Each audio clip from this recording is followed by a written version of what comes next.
Welcome to My Boulevard podcast, where we talk about everyday issues from a biblical and balanced perspective. I'm Dhati Lewis, and this season we're diving into fighting for the faith in today's culture, navigating deconstruction and reconstruction, and featuring the voices of poets, pastors, practitioners, and polymaths.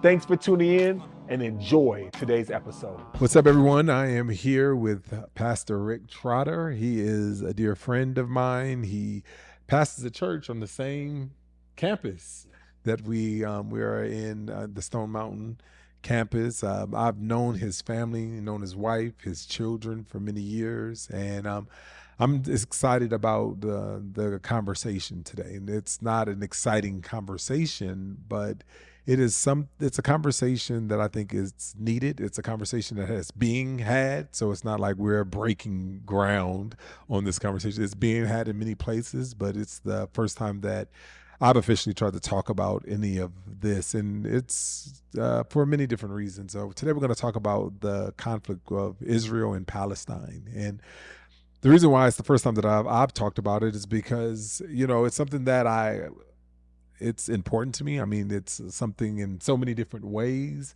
It has impacted me. But you guys have heard me say before on this podcast that a problem is not a real problem until it's your problem. And the reason why I feel like we're talking about this versus talking about what's going on in Ukraine or what's going on in so many different other parts of the world is because this is a real problem for me. And it's become a real problem because something becomes a real problem through, I believe, two reasons, primarily through proximity. I live in the area in which it's a problem, or through relationship. And since I don't know any Ukrainians, I really don't know many Palestinians, but there is a relationship that is dear to me, that I love dearly, that it is something that has become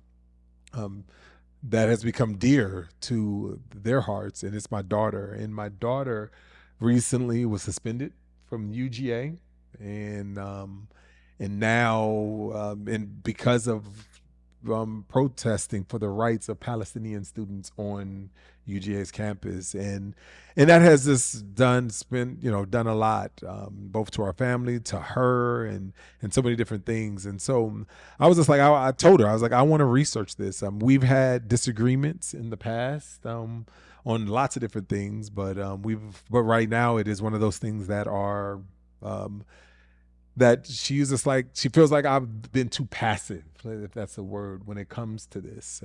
Like I'm being too passive. I'm not taking a stance. I'm not like, and it's just like, I don't know. And so sometimes I feel like, do I have to be pro-Palestinian or pro-Israel? And it's just like, and part of the times I was like, I don't know. And I just don't know. And so when I come and I look for people that can help me.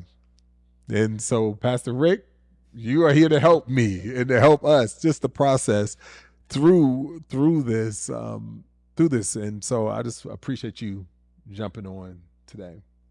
My pleasure.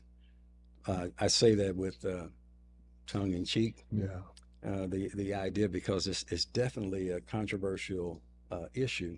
Yeah. But I think people should share, at least to the degree that they can, a perspective, and that's all that I'm here to offer. Yeah, well, that is the perspective, your perspective that I want to hear, and your perspective that I want our people to hear, because I know your perspective comes with a lot of due diligence, a lot of prayerfulness, and just a pastoral heart.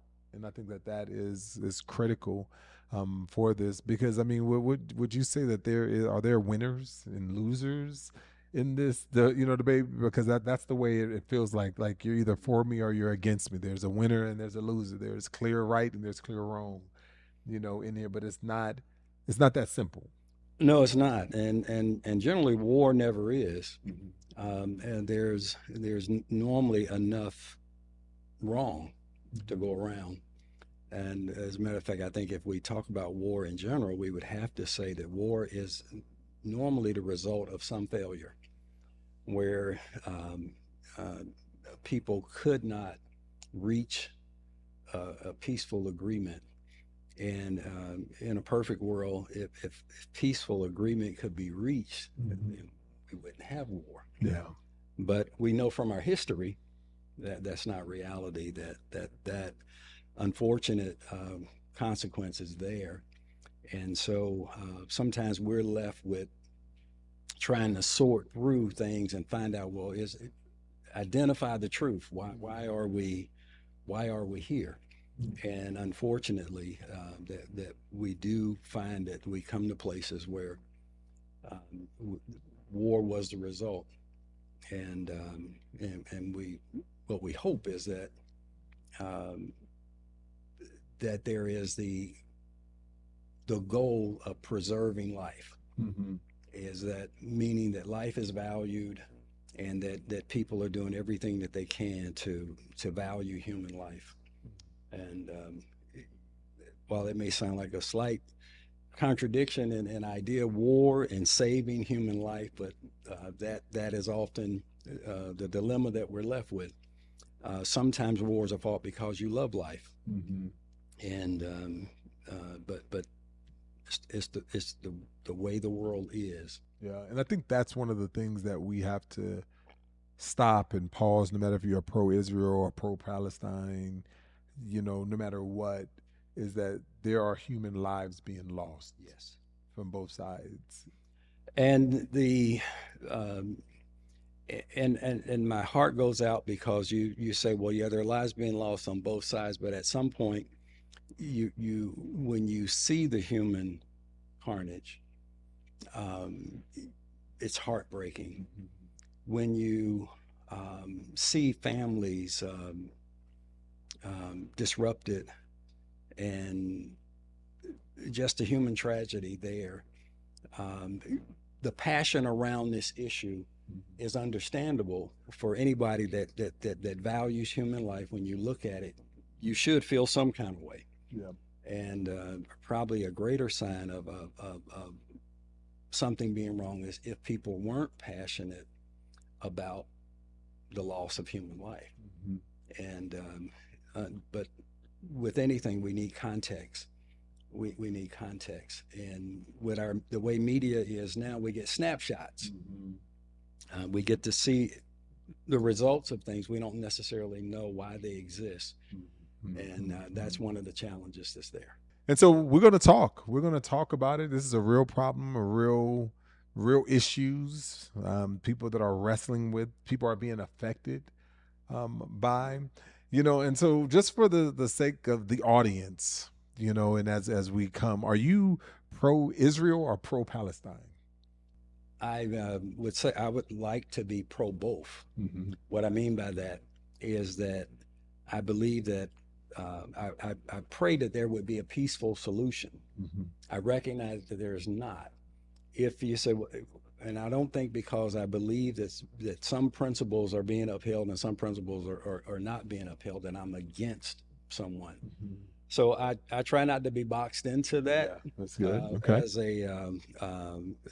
because it would be like if I was dealing with a conflict with my children. I'm for both sides. Yeah. But somebody has made a decision that we have to try to sort through it and say, okay, this is where we are. Mm-hmm. And then I would hope that on the other side that we're still a family. If that makes any sense. But no, I think it makes perfect sense. I just feel like oftentimes in these conversations, like we are acting like we're forced to be one or the other, right? Like we're forced to either be pro-Palestine and pro-Israel. And here's the thing, like I got friends that I love. I got, like I've said, family. I've got people who are on both sides, right? And there'll be a lot more explicit in saying, no, I am pro this because of this, and so, and it feels like, and I oftentimes feel this pressure that I have to agree with the other person, especially when I know I'm not well informed. I mean, I know some things. I'm not like totally ignorant of the stuff, but I'm not well informed. I don't know all the different issues. And then, based upon who I'm talking to, I know I'm going to get one side and just all that side's information. So I do as much as I can, and I'll go study pro-Palestinian, blogs, and then I'll go study pro-Israel blogs and things, and it's just like, and it kind of reminds me of kind of surfing on the news when I'm on the news looking at CNN and Fox or whatever. Like, you choose to focus in on where your argument is the strongest and ignore the areas where you're not, you know. Right. And so I guess another way to kind of, you know, think about, like, how have you kind of approached this situation of the conflict that's going on in the Middle East? Well, I tried to look at context, and that recognizing that what we're seeing before us right now is a kind of a snapshot of something that has been going on for a long time. And from its inception, and it could be argued that it goes back even further than that, but from our modern time, what we know, it seems that it has started primarily after the war of 1918.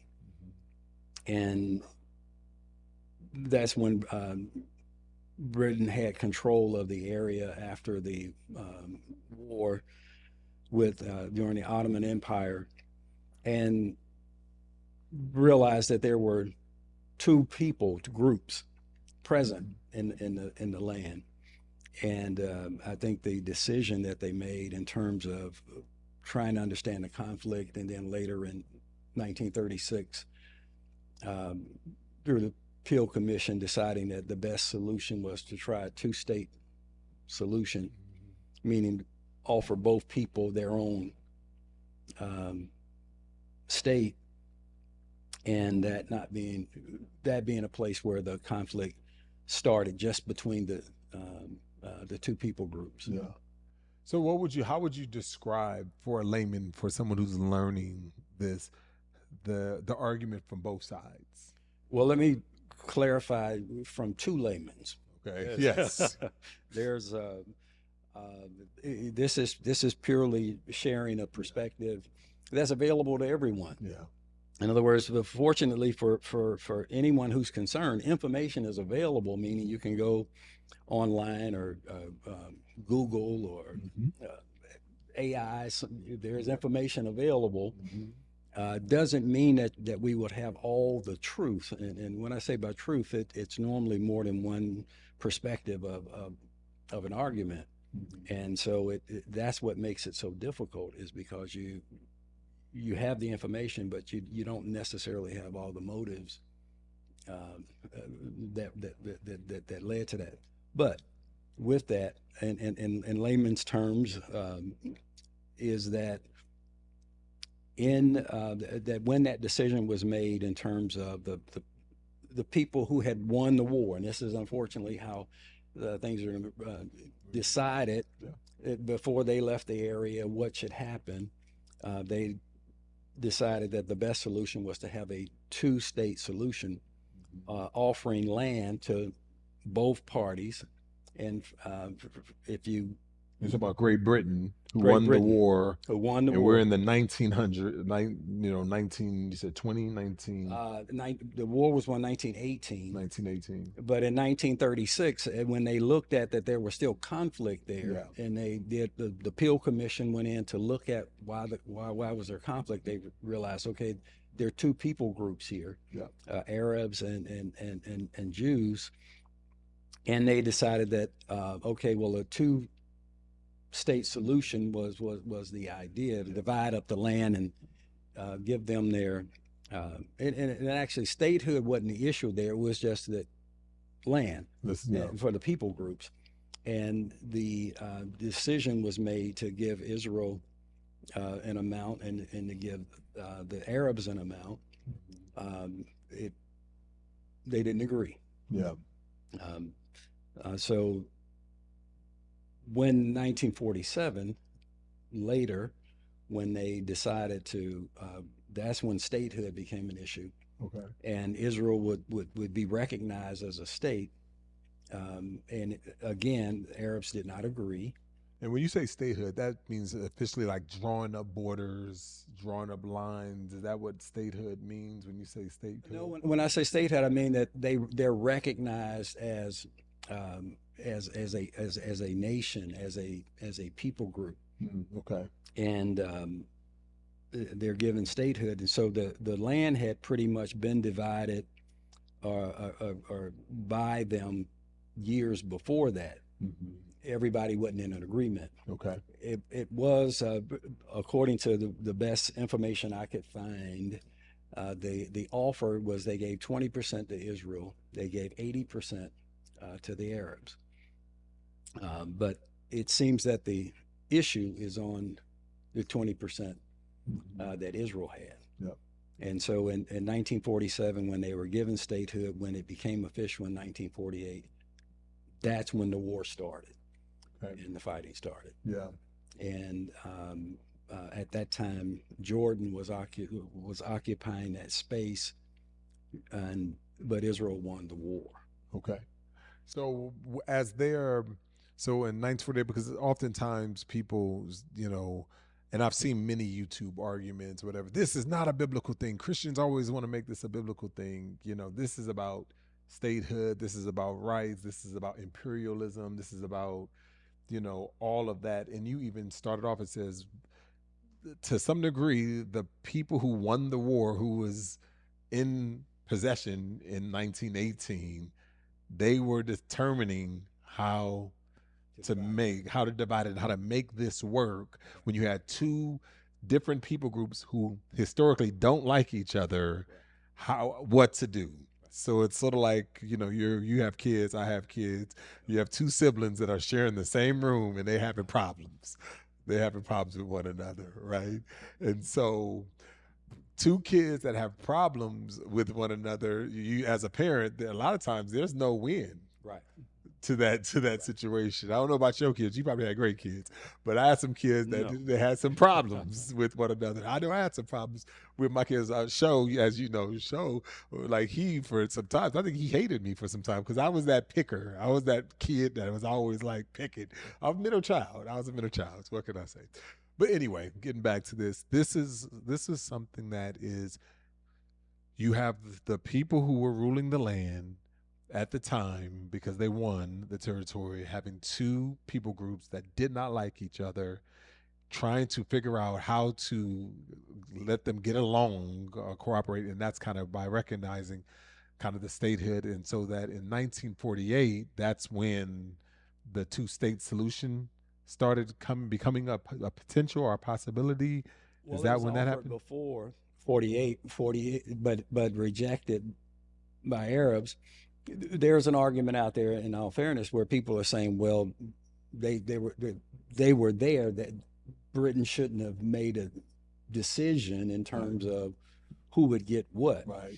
And so but they were trying to find a solution to say, well, okay, if we give you land and give you land, then y'all go from there. Yep. It wasn't accepted. And so the war started in 48, and in that particular conflict, Israel won the war. Mm-hmm. Would people say, did they win the war because they had all the backing of the West? No, according to information that's available that I could find, no one else got involved in the war. Mm-hmm. Meaning it was Egypt, Jordan. There were more than one Arab state that got involved in the war, mm-hmm. but Israel won the war. Okay. Meaning at this point, Britain didn't help them, and the United States didn't help them. They fought alone and they won. Yeah. And so that's that information. It should be available to anyone who would look. Okay, so briefly, just take us through. So since 1948, take us until present day, for as much as you know of how do we get where we are today in the current conflict. So kind of take us through a quick timeline since then. Well, at best I know, in terms of information that was available, is that 20 years later, from 1948 to 1967, there was another, I'll say, a roundup of nations that would decided that they would attack Israel again, with the goal of removing them from the land. You had Egypt again,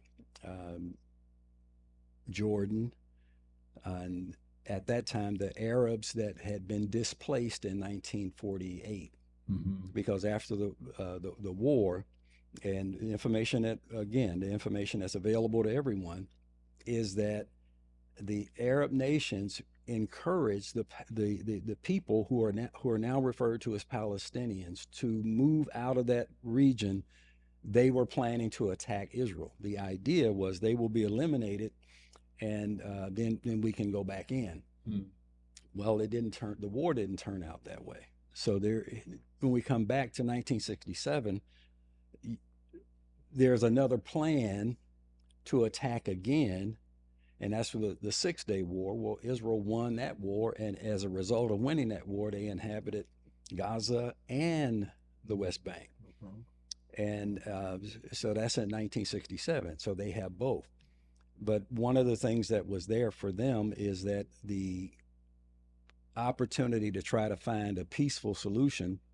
And again, there are those who say, well, they really didn't mean it. But the reality is that they came into possession of the land by winning the war. They were willing to trade the land back for peace, meaning, will this bring us to a place to where we're not fighting again?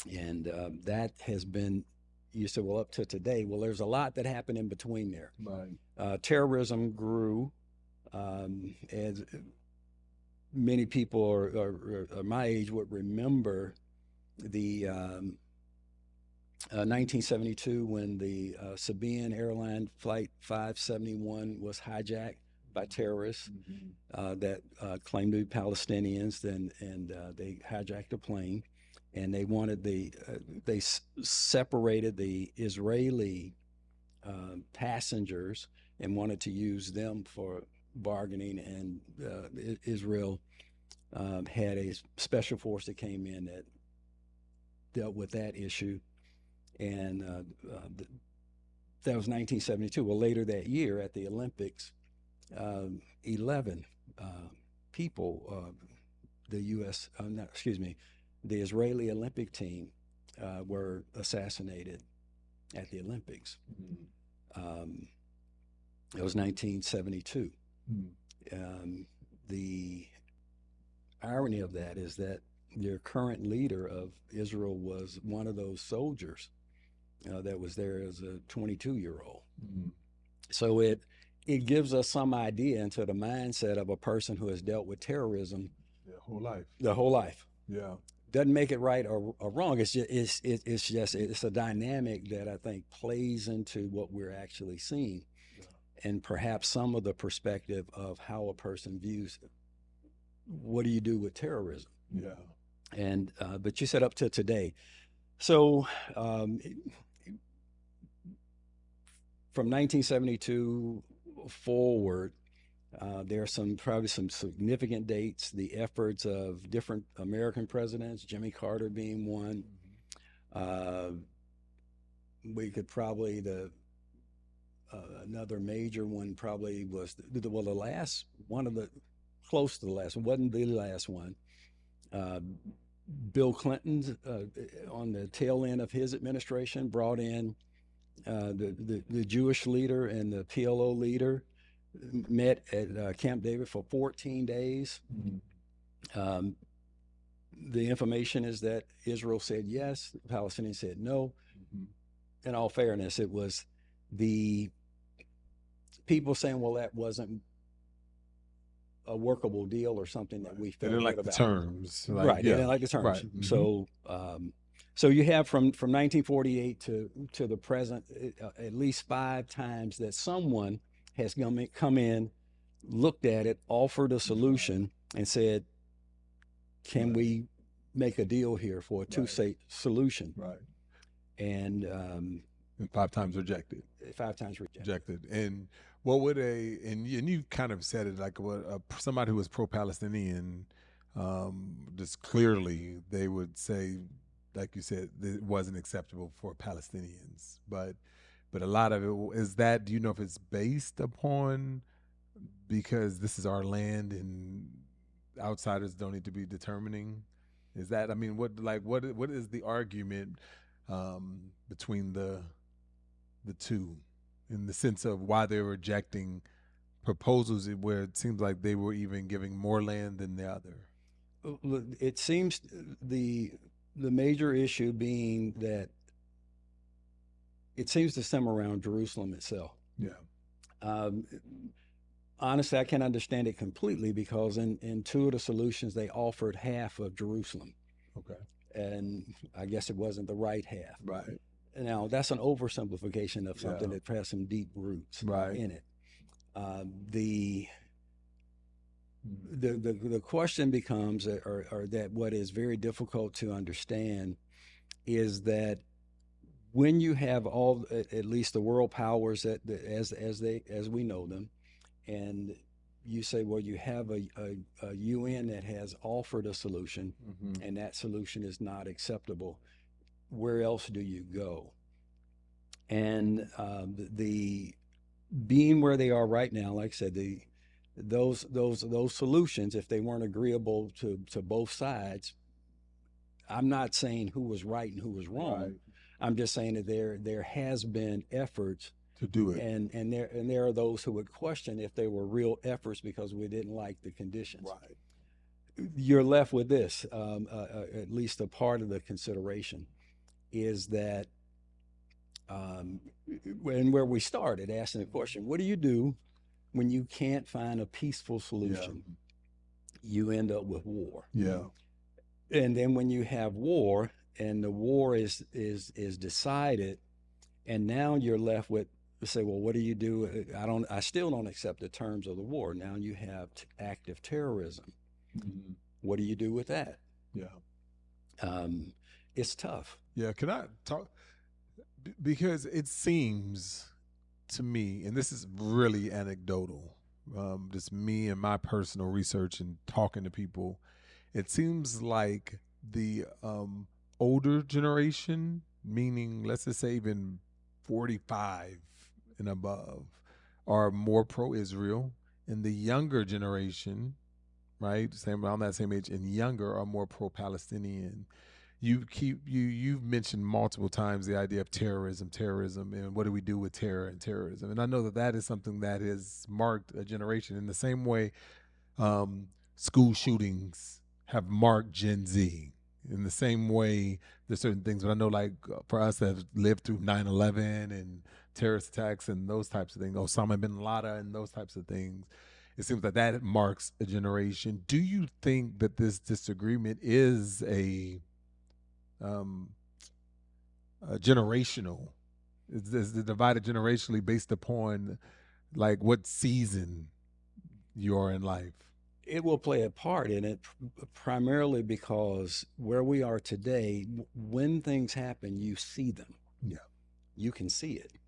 And for those of us who are older than 45, we've grown up with probably a different perspective. When I was in elementary school, our school had a bomb shelter because we knew that Russia had access to a nuclear bomb, and we were their enemy. Yeah.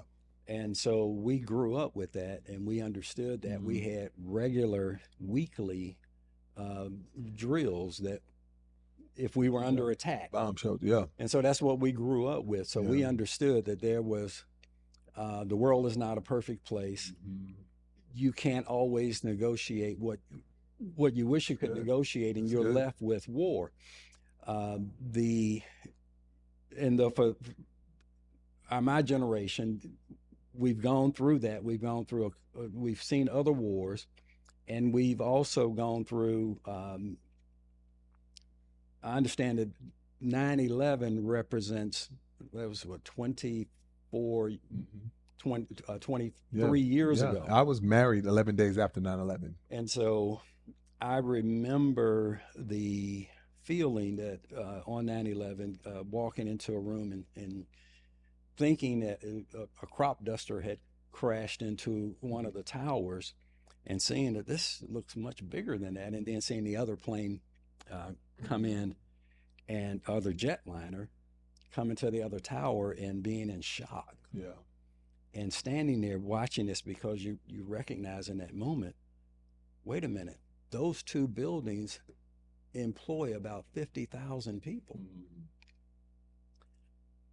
and there's an average of about 150,000 people in the mall area that pass through on a daily basis.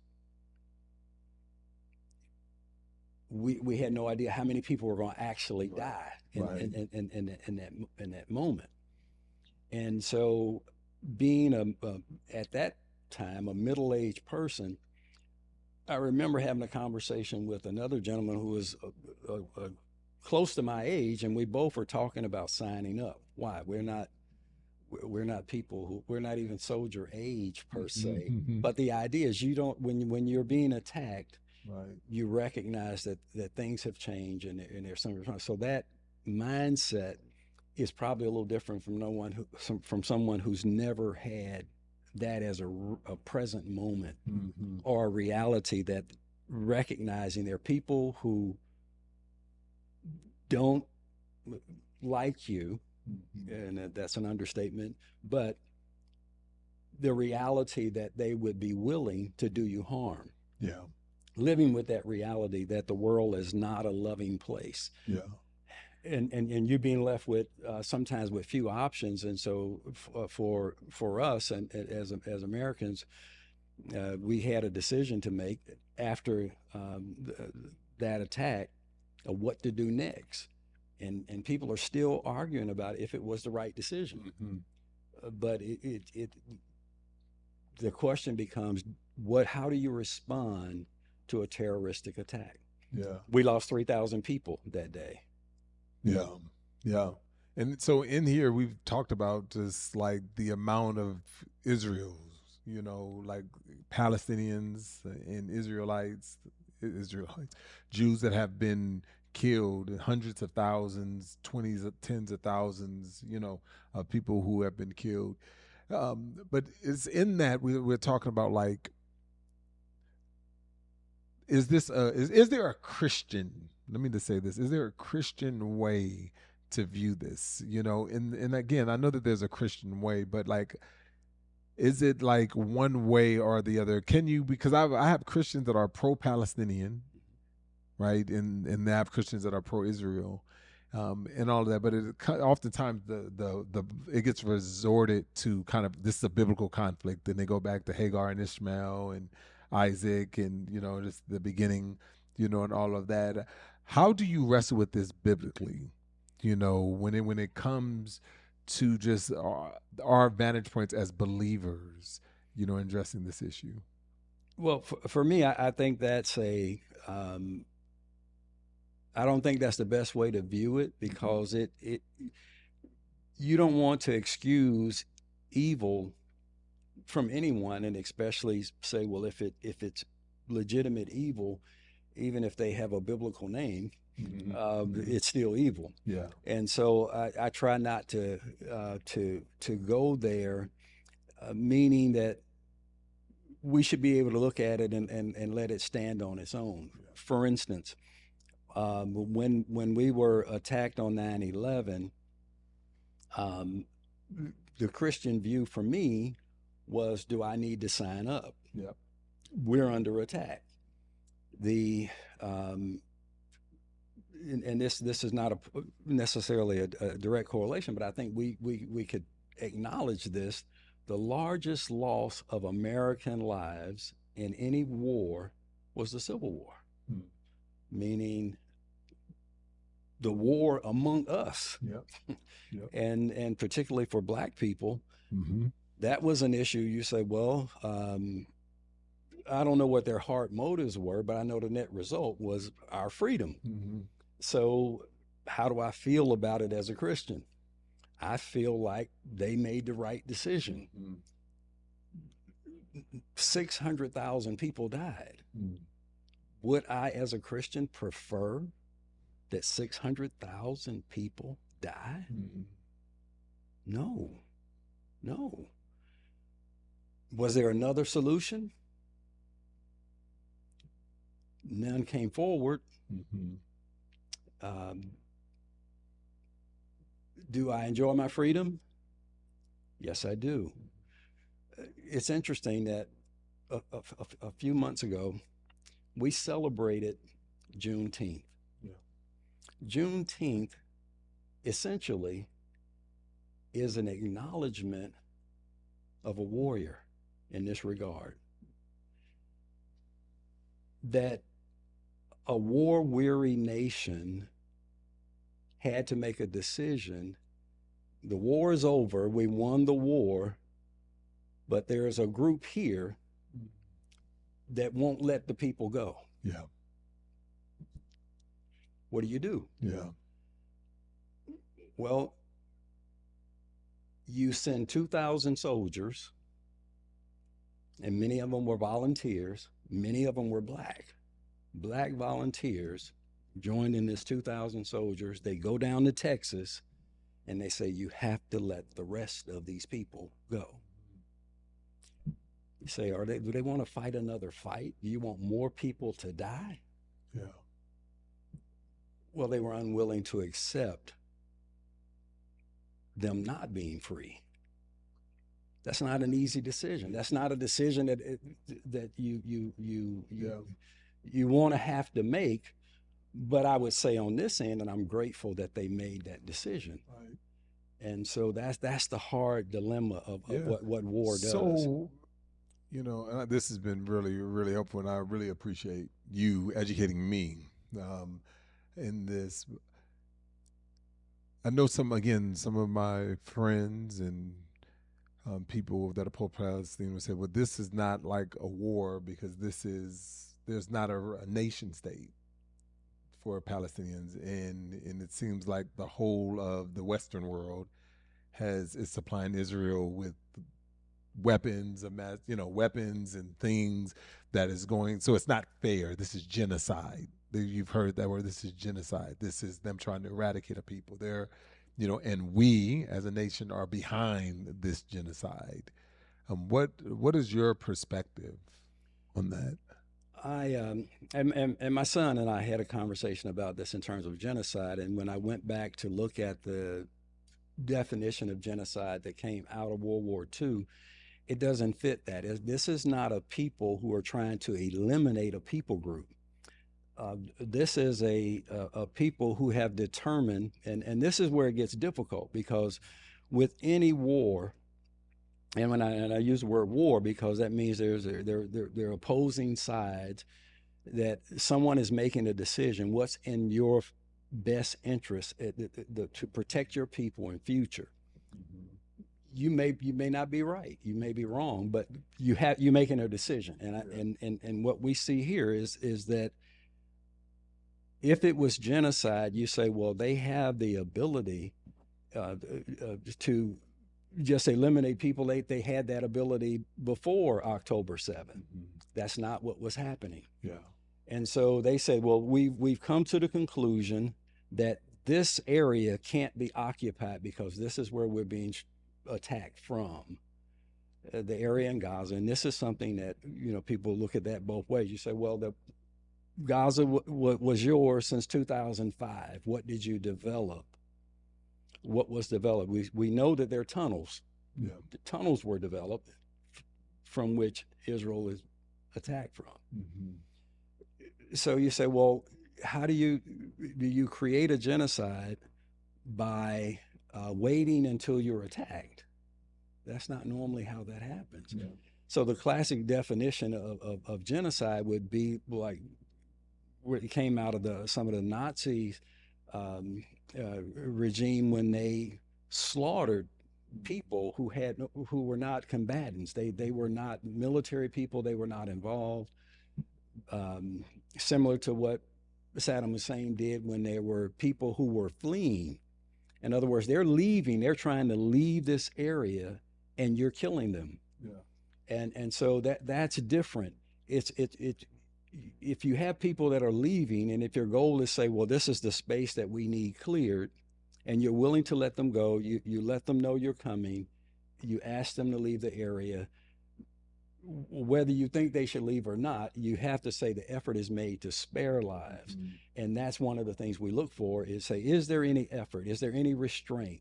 Is there any, are you just recklessly trying to terminate this group of people? Mm-hmm. Or is there an objective of saying that okay, we've done this route, we gave up this land, and it hasn't brought peace. Yeah. And so I think in that case, it would not fit. The It would not genocide. fit the criteria of Yeah. genocide. All right. Well, I mean, I can go on and on because I got 1,000,001 questions. But here's the question that I do want to ask. When it comes to a way forward, not a way forward in solving the conflict, right? There has been a call for the divestment of anybody who's supporting Israel. There's been a call for, what is the way forward for us as believers in North America specifically? Well, For us to do and to engage in such tragedy that has taken place in the Middle East. What can we do, and what would your recommendation be? well, let me start by saying I'm not qualified. Yeah. Yeah, I'll share a perspective in that this is what makes it so complicated. Israel is an ally, meaning the United States has an ally, meaning we have a common goal and a common agreement. Doesn't make everything that they do right. It doesn't mean that we have to agree with everything that they do. We do believe that they are a faithful ally and have represented our interests in that region. We know that we have enemies in that region as well. We came through an Iraqi war that many people thought was a completely unnecessary war. We Iran has shown. I think they've expressed their feelings for the United States. So when you look at all of that, and it goes even further, and you could even go to Russia and others, and there are many that think that something like this could lead to World War III, because that's how involved it is and intertwined. So I wouldn't pretend to know how to untangle that. Right. I don't believe that we should make a decision to divest from someone who is an ally, because when we went through the Gulf War, one of the things that happened there is that even countries that we had helped, like France, they wouldn't allow us to fly over their airspace. Well, that means we had to take another route.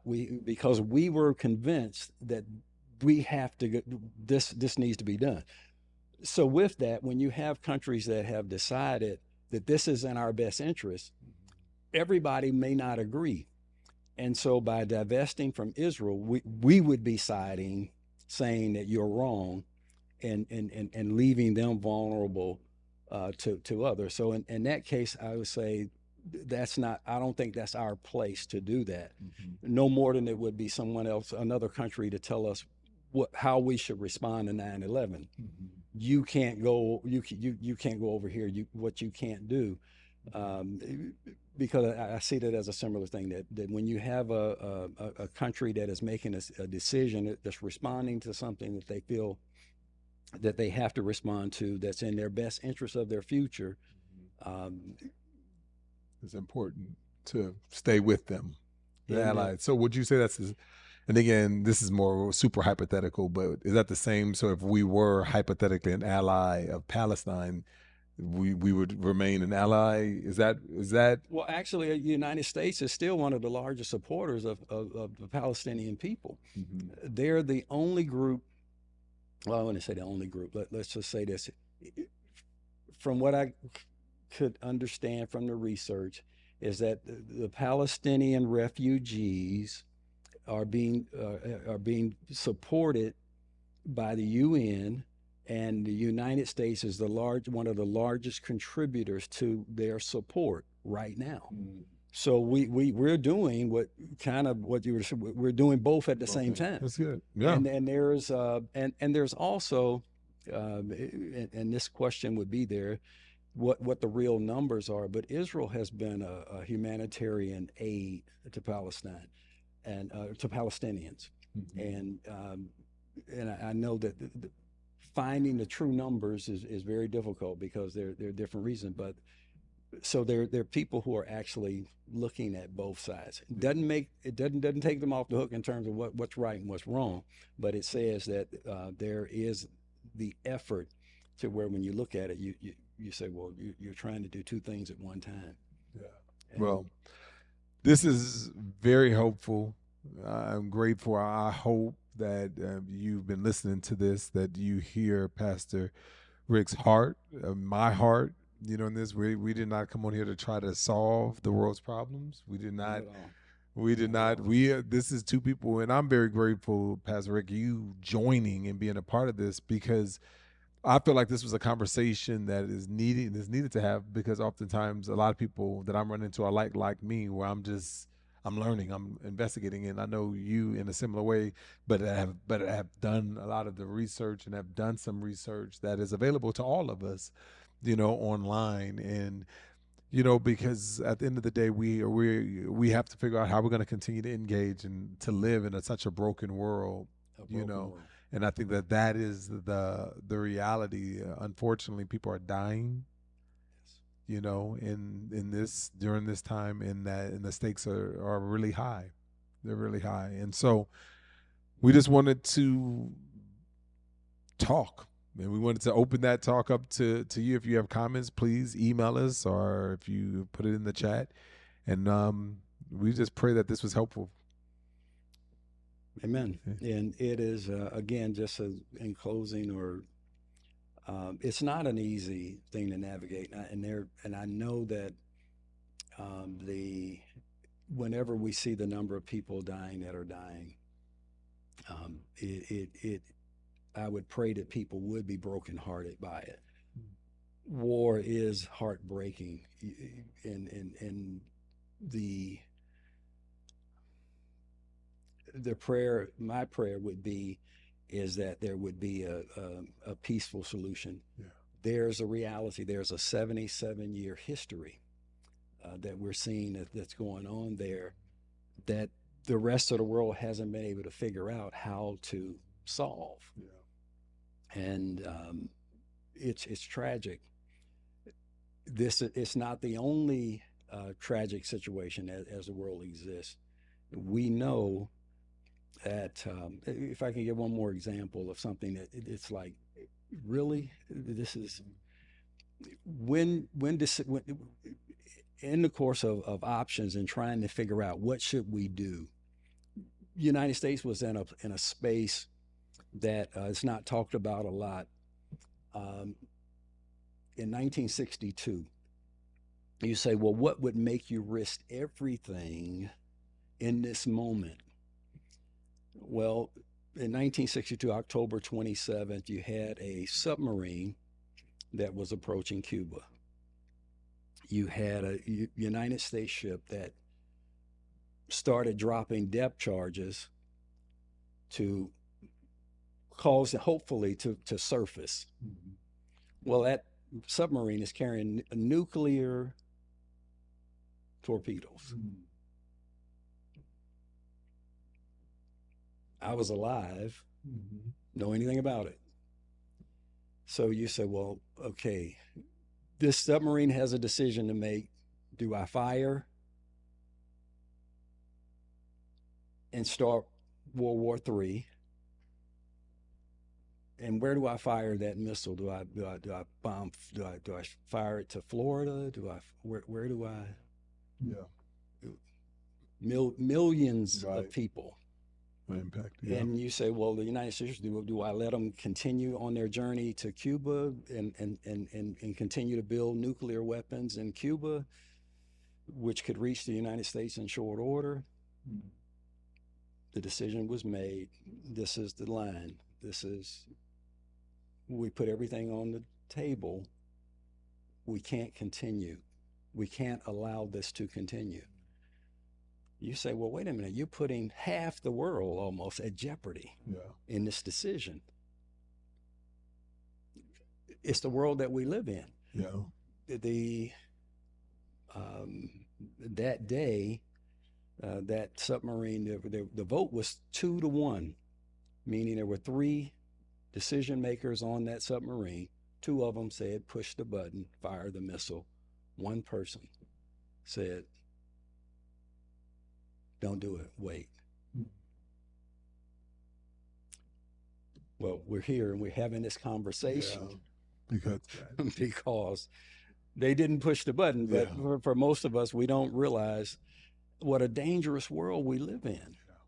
And that and especially today, that there's nuclear capabilities that many of the decisions that we're making, they can affect the lives of many people.